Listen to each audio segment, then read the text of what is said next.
আব্বু আম্মুর মতো পৃথিবীতে কেউ হয় না। আসলে আমরা প্রত্যেকটা ছেলে মেয়ে এরকম।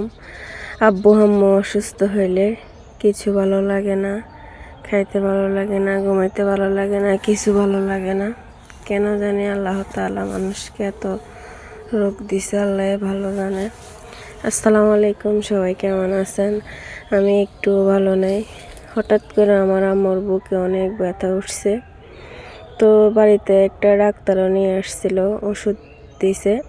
তো খাইছে 2 দিন, একটু ভালো ছিল। 3 দিনের দিন এত এত ব্যথা উঠছে, সারা রাত ঘুমাইতে পারে নাই।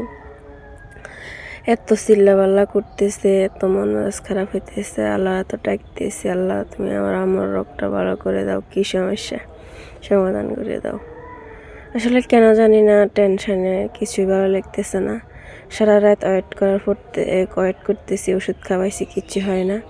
তাড়াতাড়ি করে সকাল সকাল একটা সিএনজি আনি কুমিল্লা সেন্টার মেডিকেলে ফেলে নিয়ে আসছি তাড়াতাড়ি করে। তো এখান থেকে কাউন্টারে আসি একটা ভালো ডাক্তার হার্টের, বলতেছি কোনটা ভালো, ওরা বলতেছে বেল্লাল হোসাইন ডাক্তার নাকি অনেক ভালো।